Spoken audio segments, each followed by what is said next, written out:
నమస్కారం. City morning news కి స్వాగతం. ముందుగా ముఖ్యాంశాలు.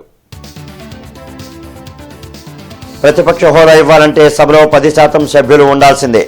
ప్రజా సమస్యల పరిష్కారం కోసం వైసీపీ సభ్యులు అసెంబ్లీకి రావాలన్న స్పీకర్ అయ్యన్నపాత్రుడు.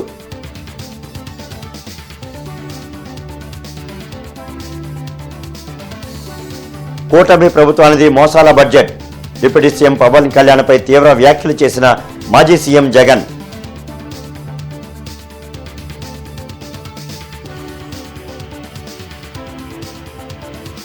అహంకారానికి ప్యాంటు షర్టు వేస్తే జగన్ లానే ఉంటుందన్న మంత్రి లోకేష్. జగన్ కోడికత్తికి ఎక్కువ, గొడ్డలికి తక్కువ అని మంత్రి నాదెండ్ల కామెంట్.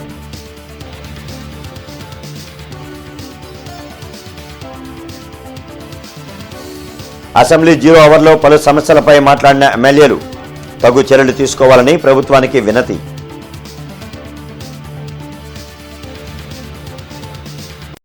చట్టసభలో కనీసం 10% సభ్యులు ఉంటేనే ప్రతిపక్ష హోదా ఇచ్చే నిబంధన చట్టంలో ఉందని అసెంబ్లీ స్పీకర్ అయ్యన్నపాత్రుడు స్పష్టం చేశారు.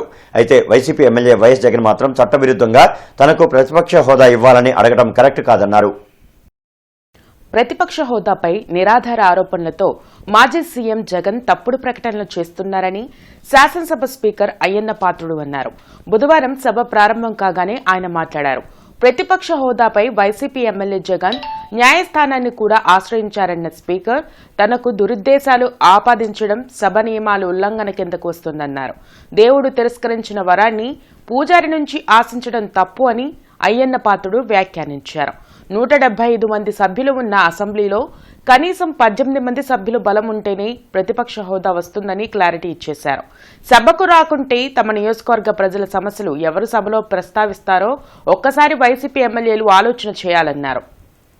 ప్రతిపక్ష నాయకుల హోదా ఎవరైనా అర్హులా కాదా అనేది కేవలం రాజ్యాంగ సూత్రాలు, కోర్టు తీర్పులు, చిరకాల సాంప్రదాయాల ఆధారంగా మాత్రమే నిర్ధారించగలరు.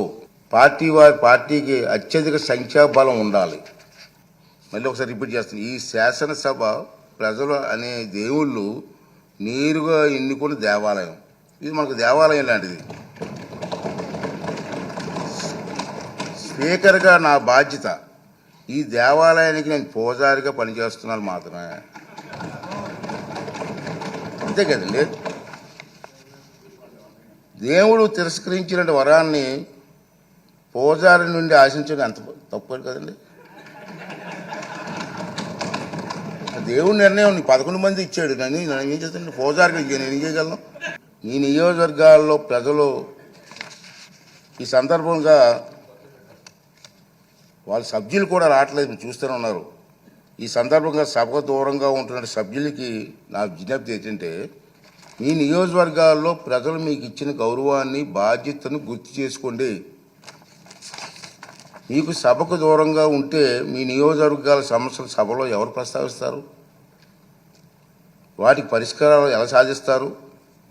ఈ బాధ్యతను గుర్తించి మిమ్మల్ని నమ్ముకున్న మీ ప్రజల గొంతు వినిపించడానికి సభకు హాజరు కావాలని రాజ్యాంగం మీకు అప్పగించిన బాధ్యతను సమర్థవంతంగా నిర్వహించాలని విజ్ఞప్తి చేస్తున్నాను.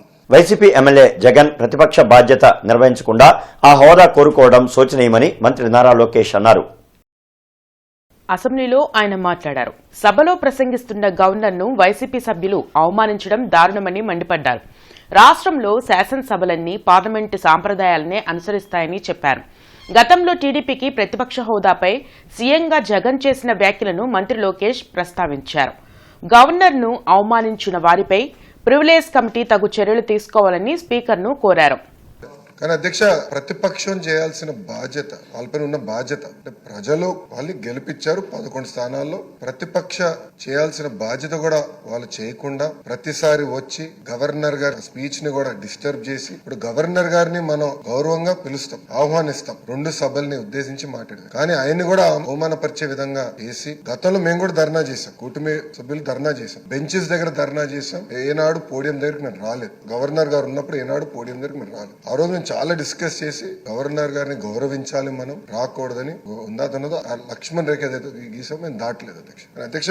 నేను కూడా కొత్త మెంబర్ని, ఎస్పెషల్లీ అసెంబ్లీలో కొత్త మెంబర్ని అధ్యక్ష. రూల్స్ మేము కూడా తెలుసుకుంటున్నాం అధ్యక్ష. జనరల్ గా మనోహర్ గారు ఇక్కడ ఉన్నారు, ఫరూక్ గారు కూడా ఇక్కడ ఉన్నారు, గతంలో స్పీకర్లుగా చేశారు. పార్లమెంట్ మనకి precedence, general discussion parliament precedence గా తీసుకుంటాం. మే నుంచి అన్నదాత సుఖీభవనం అమలు చేయనున్నట్లు మంత్రి అచ్చెన్నాయుడు ప్రకటించారు.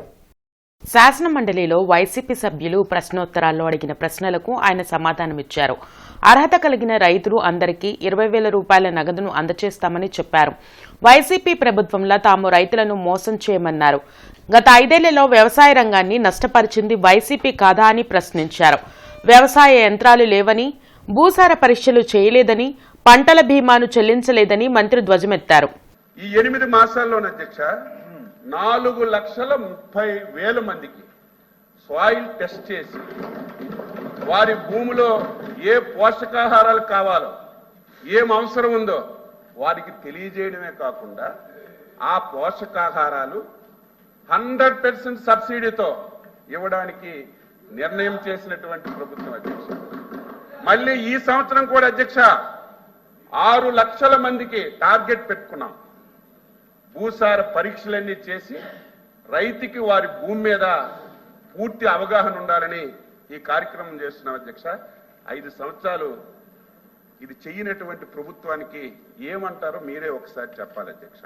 మేము మేనిఫెస్టోలో ఎన్నికల ముందు రేపు తెలుగుదేశం ఎన్డీఏ ప్రభుత్వం అధికారంలోకి వస్తే కేంద్ర ప్రభుత్వం ఇచ్చినటువంటి పిఎం కిసాన్ డబ్బుతో సహా 20,000 రూపాయలు ఇస్తామని మేనిఫెస్టోలో చెప్పాం, ఎన్నికల ప్రచారంలో చెప్పాం. మేము ఆ రోజు కేంద్ర ప్రభుత్వంతో సంబంధం లేదు, మొత్తమే మేము 20,000 ఇస్తామన్నట్టుగా మీరు మాట్లాడుతున్నారు. అది కూడా ఈరోజు సభ్యుల సంఖ్య అడుగుతున్నారు అధ్యక్ష. తమ ప్రభుత్వంలో చేసిన అప్పులపై సీఎం చంద్రబాబు తప్పుడు ప్రచారం చేశారని, కాగ్ నివేదిక బట్టబయలు చేసిందని మాజీ సీఎం జగన్ అన్నారు. 2024కు రాష్ట్ర అప్పు 6 లక్షల కోట్లని తేల్చిందని చెప్పారు. తాడేపల్లిలోని క్యాంప్ కార్యాలయంలో మాజీ సీఎం జగన్ మీడియాతో మాట్లాడారు. బాహుబలి బడ్జెట్ అంటూ ప్రజలను కూటమి ప్రభుత్వం దారుణంగా మోసం చేసిందని విమర్శించారు. ఎన్నికల్లో ఇచ్చిన హామీల అమలుకు బడ్జెట్లో కనీస కేటాయింపులు లేవన్నారు. ఎంతసేపు వైసీపీ ప్రభుత్వంపై నిందలు వేయడం తప్ప కూటమి ప్రభుత్వం ఇప్పటి వరకు చేసిందేమీ లేదన్నారు. మహిళలకు ఆర్టీసీలో ఉచిత ప్రయాణం హామీ అమలుకు ఇంకా ఎన్ని రోజులు ఎదురు చూడాలని ప్రశ్నించారు. అసెంబ్లీలో ఉండేది పాలకపక్షం, ప్రతిపక్షం మాత్రమే అన్న జగన్ అధికారంలో కూటమి పార్టీలు ఉంటే మిగిలింది ప్రతిపక్ష పార్టీగా వైసీపీనేనన్నారు. ప్రతిపక్ష పార్టీ పాత్ర కూడా తామే నిర్వహిస్తామని కూటమి పార్టీలు చెప్పడం విడ్డూరంగా ఉందన్నారు. ఈ సూపర్ 6, ఈ సూపర్ 7 గురించి మాట్లాడదు. మొట్టమొదటిగా ఎందుకంటే ప్రధానమైన హామీలు కదా ఇవన్నీ. ఈ ప్రధానమైన హామీలకు పరిస్థితి ఏమిటి అని చెప్పి చూస్తే, మొదటిది యువతకు సంబంధించిన ఉద్యోగాలకు సంబంధించిన చంద్రబాబు నాయుడు గారు చెప్పిన హామీ. తను చెప్పినాడు, సూపర్ 6 అన్నాడు, సూపర్ 7 అన్నాడు, నిరుద్యోగులందరికీ కూడా 3,000 రూపాయలు నిరుద్యోగ భృతి అన్నాడు. ఈరోజు అది అసెంబ్లీలో ఉన్న పార్టీలు ఏవి? అధికార పార్టీలు, ప్రతిపక్ష పార్టీ మాదొక్కటే ఉంది. వేరే పార్టీలు ఎక్కడున్నాయి చెప్పండి? ఉన్నాయా ఎవరన్నా? మన ప్రతిపక్ష పార్టీ అనేది ఎవరికి ఇస్తారు? ఉన్న వాళ్ళందరూ మంత్రివర్గంలో మంత్రివర్గ సభ్యులుగా మీరే ఉండరు, మీరే గవర్నమెంట్లో ఉండరు, అంతా మీరే రూలింగ్లో ఉండరు. మీరే ప్రతిపక్ష పాత్ర ఎట్ట పోషిస్తారు స్వామి? నాకు అర్థం కావడంలా. మరోవైపు డిప్యూటీ సీఎం పవన్ కళ్యాణ్పై జగన్ తీవ్ర వ్యాఖ్యలు చేశారు. కార్పొరేటర్కి ఎక్కువ, ఎమ్మెల్యేకు తక్కువ అంటూ పవన్ కళ్యాణ్ను విమర్శించారు. ఆ మనిషి కార్పొరేటర్కి ఎక్కువ, ఎమ్మెల్యేకి తక్కువ. జీవితకాలంలో ఇప్పుడు ఎమ్మెల్యే ఒకసారి అయినాడయ్యా. అహంకారానికి ప్యాంటు షర్టు వేస్తే జగన్ లాగానే ఉంటుందని మంత్రి నారా లోకేష్ అన్నారు. అసెంబ్లీ మీడియా పాయింట్లో మంత్రి నారా లోకేష్ మాట్లాడారు. అధికారంలో ఉన్నా కోల్పోయినా జగన్ ప్రజలకు దూరంగానే ఉన్నారని ధ్వజమెత్తారు. వైసీపీకి ప్రతిపక్ష హోదా ఇవ్వకూడదని ప్రజలు నిర్ణయించారు కాబట్టే 11 సీట్లకు పరిమితమయ్యారని చెప్పారు. చట్టాలను ఉల్లంఘించడం జగన్కు అలవాటే కాబట్టి తమను కూడా ఉల్లంఘించాలని చెప్తున్నారని వ్యాఖ్యానించారు. 3 రాజధానులపై మాజీ సీఎం స్టాండ్ ఏమిటో చెప్పాలన్నా మంత్రి నారా లోకేష్ మద్యం అమ్మకాల్లో అక్రమాలు జరగలేదని జగన్ చెప్పగలరా అని నిలదీశారు. అహంకారానికి ప్యాంటు షర్ట్ వేస్తే అచ్చు జగన్మోహన్ రెడ్డి గారి లాగా ఉంటుంది. జగన్మోహన్ రెడ్డి గారు బాగా ఫ్రస్ట్రేషన్లో ఉన్నారని నాకు అర్థమైంది. అధికారంలో ఉన్నప్పుడు దౌర్జన్యాలు, ఇంకో పక్కన అవినీతి అడ్డగోలుగా వ్యవహరించారు. ప్రతిపక్షానికి వచ్చిన తర్వాత ఈరోజు నీతులు విలువల గురించి మాట్లాడుతూ నిజంగానే చాలా చాలా ఆశ్చర్యం ఉంది. అధికారంలో ఉన్నప్పుడు ప్రజల్ని కలవలేదు, ప్రతిపక్షానికి వచ్చిన తర్వాత హౌస్కి రారు. అంటే ఎప్పుడు దూరంగా బతకాలని కోరుకునే వ్యక్తి జగన్మోహన్ రెడ్డి గారు. గౌరవ ఉప ముఖ్యమంత్రి గారిని కించపరిచే విధంగా ఆయన మాట్లాడారు. మొన్న ఎన్నికల్లో ఆయనకు వచ్చిన మెజారిటీ ఎంత, గౌరవ ఉప ముఖ్యమంత్రి గారికి వచ్చిన మెజారిటీ ఎంత? మొన్న జరిగిన ఎన్నికల్లో వైకాపాకి ఎన్ని సీట్లు వచ్చినాయి, జనసేన పార్టీకి ఎన్ని సీట్లు వచ్చినాయో ఆయన ఒకసారి. అంతేగాని నోరుంది కనుక ఇప్పుడు కూడా నేను అనుకుందే రైటు, అధికారంలో ఉన్న వాళ్ళని నేను కించపరిచే విధంగా మాట్లాడతాను, ఎగతాళి చేస్తా ఉంటాం, నిజంగానే చాలా చాలా బాధాకరం. డిప్యూటీ సీఎం పవన్ కళ్యాణ్ పై మాజీ సీఎం జగన్ చేసిన వ్యాఖ్యలకు మంత్రి నాదెండ్ల మనోహర్ స్ట్రాంగ్ కౌంటర్ ఇచ్చారు. వైనాట్ 175 అని ఎగిరిన మనిషి 11 సీట్లకు పడిపోవడంతో మతి భ్రమించి మాట్లాడుతున్నారని మంత్రి నాదెండ్ల మనోహర్ మండిపడ్డారు. అసెంబ్లీ మీడియా పాయింట్లో ఆయన మాట్లాడారు. జర్మనీ చట్టాలు ఏపీలో అమలు చేస్తారంటే ఎలా అని ప్రశ్నించారు. తాడు బొంగరం లేని పార్టీ వైసీపీ అంటూ సెటైర్లు వేశారు. జగన్ కోడికత్తికి ఎక్కువ, గొడ్డలికి తక్కువ అని అనాలని ఉన్నా సభ్యత అడ్డు వస్తుందని నాదెండ్ల వ్యాఖ్యానించారు. వైనాట్ 175 అని ఎగిరిన మనిషి 11కి పడిపోతే మతి సీమితం పోయినట్టుంది. ఏం మాట్లాడుతున్నాడు ఆయన అసలు ఈ రోజున? అసలు బేసికల్గా వైఎస్ఆర్సీపీ తాడు బొంగరం లేని పార్టీ ఇది. ఈ రోజుకి వాళ్ళకి సభ్యత్వం లేదు. లైఫ్ టైం ప్రెసిడెంట్గా ఆయన తీర్మానం చేసుకున్నాడు. ఎలక్షన్ కమిషన్ ఆఫ్ ఇండియా దాన్ని ఖండించింది. అటువంటి సిస్టమే లేదు, అటువంటి ప్రొసీజరే లేదు. మీరు ఎట్లా డిసైడ్ చేసుకుంటారు మీ పార్టీ ప్రెసిడెంట్ ఎవరు? అది ఆ విధానం కాదని ఆ రోజు చురకలు వేసింది. అందుకనే అంటున్నాను నేను, ఇంకిత జ్ఞానం లేని వ్యక్తి. మేము కూడా అనొచ్చు కదా, నువ్వు కోడి కత్తికి ఎక్కువ, గొడ్డలికి తక్కువ అని. ఏ విధంగా బాబాయ్ హత్య జరిగిందో అందరికీ తెలుసు కదా. ఇళ్ల మధ్య ఖాళీ స్థలాలు ఉండడం వల్ల అవి మినీ డంపింగ్ యార్డులుగా మారిపోతున్నాయని ఎమ్మెల్యే గల్లా మాధవి చెప్పారు. మున్సిపల్ శాఖ దీనిపై తగు చర్యలు తీసుకోవాలని అసెంబ్లీ 0 అవర్లో ఎమ్మెల్యే గల్లా మాధవి కోరారు. స్థల యజమానులు నిర్లక్ష్యం వల్లే మినీ డంపింగ్ యార్డులు తయారవుతున్నాయని తెలిపారు. అధ్యక్ష, ఊరు చివర డంపింగ్ యార్డ్స్ ఎస్టీపీలు ఉండడం నియమం అధ్యక్ష. అయితే ఈ ఇళ్ల మధ్య ఖాళీ స్థలాలు డంపింగ్ యార్డులుగా, విష జంతువులు అనారోగ్యాల నిలవులుగా మారిపోతున్నాయి అధ్యక్ష. ఇలాంటి ఏ నిర్వహణ బాధ్యతలు ఇటు ఆ స్థలాల యొక్క యజమానులు కానీ ఇటు కార్పొరేషన్ వాళ్ళు కానీ తీసుకొని పక్షంలో ఇవి మినీ డంపింగ్ యార్డ్స్ లాగా మారిపోయి తీవ్ర అసౌకర్యానికి గురి చేస్తున్నాయి అధ్యక్ష. ఇటు ఇళ్లల్లోకి అటు అపార్ట్మెంట్లోకి పాములు చేరి భయాందోళనకు గురి చేస్తున్నాయి అధ్యక్ష. ఈ యొక్క అంశాన్ని మీ దృష్టికి ఇదివరకే తీసుకురావడం జరిగింది అధ్యక్ష. ఇంత అత్యంత దారుణమైన పరిస్థితుల్లో ఇళ్ల మధ్యలో ఇలాగా అన్నీ పెరిగిపోయి ఉండడం చాలా తీవ్ర అసౌకర్యానికి గురి చేస్తుంది అధ్యక్ష. దీని మీద ఒక పటిష్టమైన నిర్ణయం తీసుకొని ఒక సమగ్ర చర్య తీసుకోవాల్సిందిగా నేను కోరుకుంటున్నాను అధ్యక్ష. మీ ద్వారా మున్సిపల్ మంత్రి గారికి విన్నవించుకుంటున్నాను అధ్యక్ష. గుంటూరు ప్రభుత్వాసుపత్రిలో ఎఫ్ఎన్ఓ, ఎంఎన్ఓల కొరత కారణంగా రోగులు తీవ్ర ఇబ్బందులు పడుతున్నారని ఎమ్మెల్యే నసీర్ తెలిపారు. అసెంబ్లీ 0 అవర్లో ఎమ్మెల్యే నసీర్ అహ్మద్ మాట్లాడారు. యాక్సిడెంట్తో పాటు ఎమర్జెన్సీ కేసులు వచ్చినప్పుడు రోగులను వార్డులకు చేర్చే సిబ్బంది లేకపోవడంతో ప్రజలు ఇబ్బంది పడుతున్నారని చెప్పారు. వైద్య ఆరోగ్య శాఖ మంత్రి దీనిపై స్పందించి సత్వర చర్యలు తీసుకోవాలని కోరారు. గుంటూరు ప్రభుత్వ ఆసుపత్రి కోస్తాంధ్రలోనే అతిపెద్ద ఆసుపత్రి. దాదాపు 1600 పడకలతో 3000 మంది ప్రతిరోజు కూడా ఈ ఆసుపత్రికి ఇన్ పేషెంట్ వచ్చేటువంటి పరిస్థితులు ఉన్నాయి. అంటే 3000 మంది వచ్చేటువంటి హాస్పిటల్కి కనీసం 200 మంది నుంచి 300 మంది ఎఫ్ఎన్ఓస్ అవసరం అయితే గత 5 సంవత్సరాల్లో దీని మీద దృష్టి సారించకపోవడం చాలా బాధాకరం. ఇప్పటికైనా ఈరోజు గౌరవ ముఖ్యమంత్రి గారు చాలా దీని మీద వైద్య శాఖ మీద అనేక రకాల ఆలోచనతో ముందుకు సాగుతున్నటువంటి తరుణంలో కోస్తాంధ్రలో అతిపెద్ద ఆసుపత్రికి ఉన్నటువంటి గుంటూరు ప్రభుత్వ ఆసుపత్రిలో వెంటనే ఎఫ్ఎన్ఓస్, ఎంఎన్ఓస్ నియామకాన్ని చేపట్టి దానికోసం అవసరమైనటువంటి బడ్జెట్ ని విడుదల చేయాలని చెప్పి కూడా ఈ సందర్భంగా గౌరవ వైద్య శాఖ మంత్రి గారిని కోరుతా ఉన్నాం. తాడికొండ నియోజకవర్గంలో రైతులు తమ భూములను కోల్పోతూ తీవ్ర నష్టాలకు గురవుతున్నారని అసెంబ్లీ దృష్టికి ఎమ్మెల్యే తెనాలి శ్రావణ్ కుమార్ తెచ్చారు. Railway line, outer ring road, Kondaveeti Vagu వెడల్పు కోసం భూసేకరణ చేపడుతుండటంతో తమ నియోజకవర్గ రైతులు అన్ని విధాలా భూములను పోగొట్టుకుంటున్నారని తెనాలి శ్రావణ్ కుమార్ చెప్పారు. సిఆర్డీఏ అధికారులు రైతులతో చర్చించి వారికి తగు న్యాయం చేయాలన్నారు. రైల్వే లైన్ వచ్చింది అధ్యక్ష, అమరావతికి ఎర్రుపాలెం నుంచి నంబూరు వరకు రైల్వే లైన్ వస్తూ ఉంది. తద్వారా ఏమవుతుందంటే కొంత భూమి కోల్పోతున్నారు రైతాంగం. అదొకటి వస్తే పర్వాలేదు అధ్యక్ష. ఔటర్ రింగ్ రోడ్ వస్తుంది, కొండవీటి వాగు ఎక్స్పాన్షన్ ఉంది.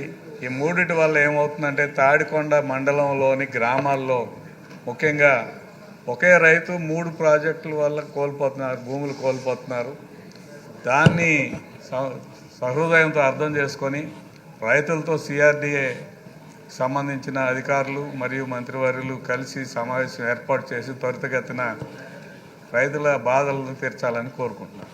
తమ నియోజకవర్గంలో గ్రామాల నుంచి మండలాలకు, అక్కడి నుంచి జిల్లా కేంద్రాలకు రోడ్లను అభివృద్ధి చేయాలని ప్రజలు కోరుతున్నారని పెదకూరుపాడు నియోజకవర్గ ఎమ్మెల్యే భాష్యం ప్రవీణ్ చెప్పారు.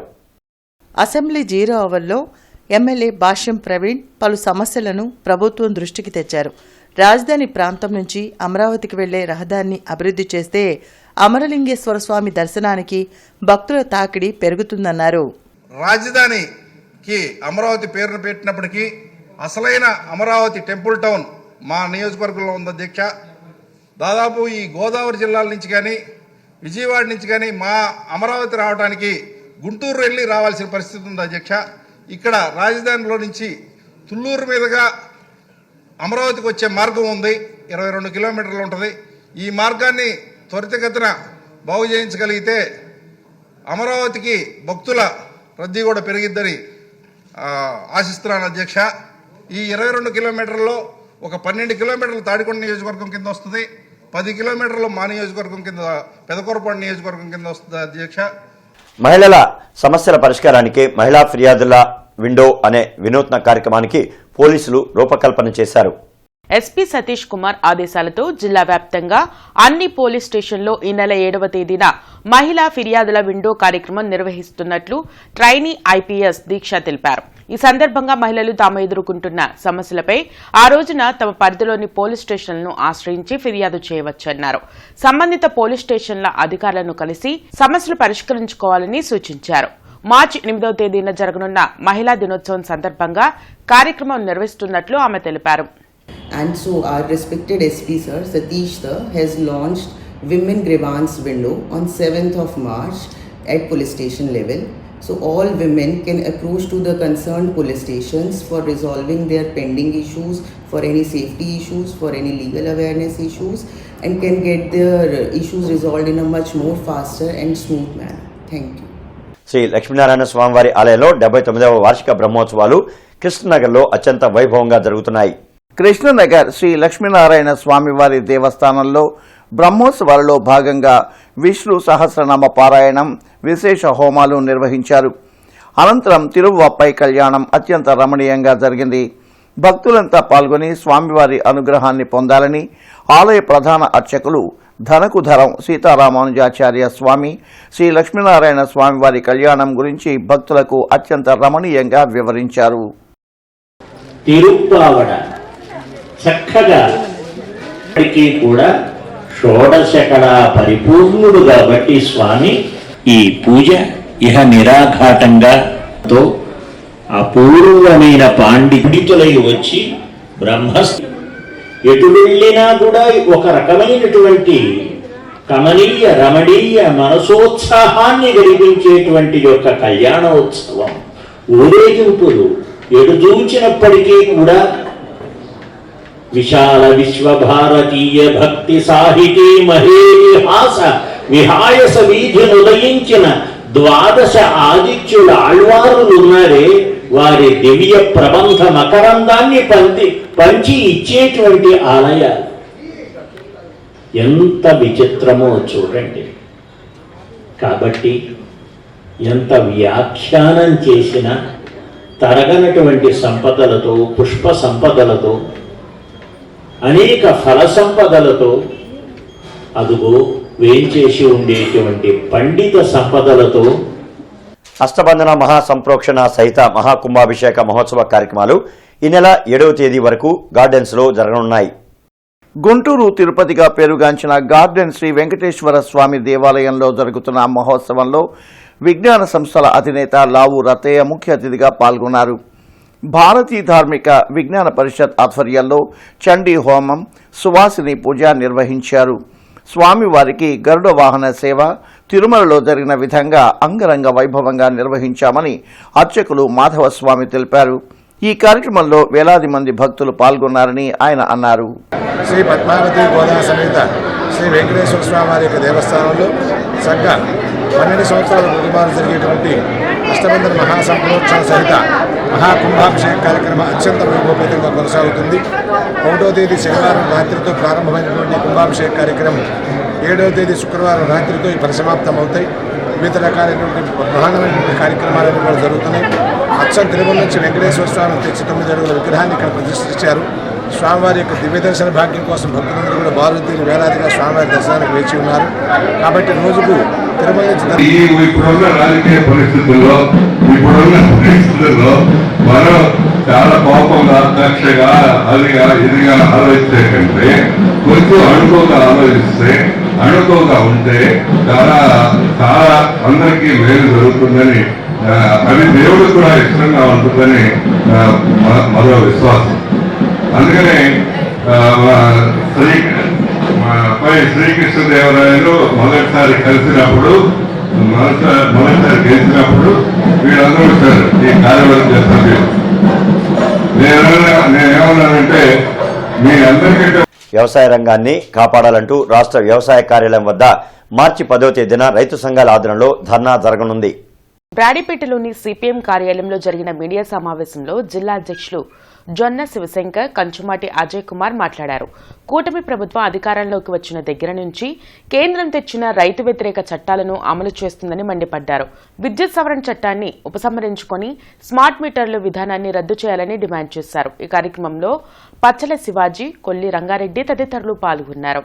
ఈ సంవత్సరం ఏ పంటలకు కూడా మద్దతు రేటు లేని పరిస్థితి కనపడుతుంది. ముఖ్యంగా మిర్చి సంబంధించి ఆసియాలో అతి పెద్దదిగా ఉన్న గుంటూరు మిర్చి యార్డు ఇవాళ మాయబజారుగా మారిపోయి ఇవాళ రైతుకి గతం కంటే కూడా సగానికి సగం రేటు పూర్తిగా దిగి జారిపోయే పరిస్థితి. ఈ నేపథ్యంలో పెట్టిన పెట్టుబడి 2.5 లక్షలకు గాను ఇవాళ లక్ష బాతి కన్నా ఎక్కువగా ఎకరానికి వచ్చే పరిస్థితి లేదు. ఈ మద్దతు రేటు వచ్చే విధంగా చేయాలని చెప్పేసి ఈ ధర్నా కార్యక్రమంలో రైతులు, కౌలు రైతులు 50 మంది పాల్గొని జయప్రదం చేయాలని చెప్పేసి కోరుతున్నాం. గతంలో దాదాపు 20,000, 22,000, 23,000 రూపాయలు అమ్మినటువంటి మిర్చి ఈ రోజున కనీసం 10,000 కూడా లేనటువంటి పరిస్థితి ఉన్నది. అదే రకంగా పోయిన సంవత్సరం కందులు 10,000 రూపాయల దాకా అమ్మితే ఈనాడు 6,000, 7,000 కూడా అమ్మట్లేదు. వరి ధాన్యానికి వచ్చేసరికి గతంలో 2,400 అమ్మితే ఈనాడు 1,400 కూడా అమ్మలేని పరిస్థితి ఉన్నది. కాబట్టి పెట్టుబడులు ఒక పక్కన పెరిగిపోవడం అంటే పెట్టుబడులకు అనుకూలంగా రేట్లు ఉండాల్సింది మానిచ్చి వాళ్ళ ఇష్టాసారంగా రేట్లను దిగ్గొస్తూ ఉన్నారు. స్టేట్ వైడ్గా ఈ రాష్ట్రంలో 10వ తేదీన మార్కెట్ జాగా కమిషన్ దగ్గర జరుగుతుంది. కాబట్టి ఈ కార్యక్రమం విజయవంతం చేయాలని అన్ని రైతు సంఘాలు పిలుపునిచ్చింది. నేటి నుంచి 9వ తేదీ వరకు 48వ అంతర్జాతీయ గుడారాల పండుగ హోసనా మినిస్ట్రీస్ ఆధ్వర్యంలో జరగనుంది. 48వ గుడారాల పండుగ లేమల్లె గ్రామంలో సుమారు 100 ఎకరాల్లో జరుపుతున్నామని పాస్టర్ అనిల్ కుమార్ తెలిపారు. గతంలో బ్రదర్ ఏసన్న లేమల్లెలోనే గుడారాల పండుగను ప్రారంభించారని గుర్తు చేశారు. 48వ గుడారాల పండుగ మార్చి 6 నుంచి ప్రారంభమవుతుందని అన్నారు. భారతదేశ నలుమూలల నుంచి ప్రజలు వస్తారని తెలిపారు. సుమారు 10 లక్షల మంది ప్రజలు ఈ గుడారాల పండుగలో పాల్గొంటారని చెప్పారు. వచ్చిన ప్రజలందరికీ భోజన సదుపాయాలు కల్పిస్తున్నామని, ఎటువంటి అసౌకర్యం కలగకుండా అన్ని ఏర్పాట్లు పూర్తి చేశామని తెలిపారు. 48వ గుడారాల పండుగ రేపటి నుండి అనగా గురువారం 6వ తేదీ సాయంత్రం 5 గంటల నుంచి ప్రారంభించబడుతుంది. 6వ తేదీ సాయంత్రం, అలాగే 7వ తేదీ శుక్రవారం ఉదయం సాయంత్రం, 8వ తేదీ శనివారం ఉదయం సాయంత్రం, ఆదివారం మధ్యాహ్నం 12 గంటలతో ముగించబడుతుంది ఈ గుడారాల పండుగ. ఈ గుడారాల పండుగకి మన తెలుగు రాష్ట్రాల నుంచి మాత్రమే కాక ప్రజలు భారతదేశపు నలుమూలల నుంచి కూడా వస్తారు. ఇక ప్రవాస ఆంధ్రులు, తెలుగు ప్రజలు, ఇతర దేశాల్లో ఉండే వాళ్ళు కూడా ఆసక్తి కలిగి వస్తారు. ఇంకా ప్రతి గవర్నమెంట్ తరపున కూడా మాకెంతో ప్రోత్సాహకరంగా వారు నడిపిస్తున్నారు. ఇక ఆర్టీసీ వారు గతంలో కన్నా ఎక్కువగా బస్సులు వేసేటట్లుగా వాళ్ళు ప్లాన్ చేశారు. ఈ గుడారాల పండుగలో ఆర్టీసీ వారు ఉండడానికి ఒక 5 ఎకరాలు కేటాయించడం జరిగింది, బస్సులు రౌండప్ చేసుకొని ప్రజల్ని తీసుకెళ్ళడానికి. గుంటూరు నగర ప్రజలు ట్రాఫిక్ కష్టాలను ప్రతిరోజు ఎదుర్కొంటున్నారు. అందుకే శంకర్లాస్ ఫ్లైఓవర్ 4 లైన్లు నిర్మించేందుకు ప్రభుత్వం అనుమతులు ఇచ్చింది. ఈ తరుణంలోనే కార్పొరేషన్ అధికారులు రోడ్డు ఆక్రమణలను తొలగిస్తున్నారు. డొంక రోడ్ 3 వంతెనల నుంచి రాకపోకలు మొదలు కాగానే శంకర్ విలాస్ ఫ్లైఓవర్ పనులు అధికారులు మొదలుపెట్టే అవకాశం ఉంది.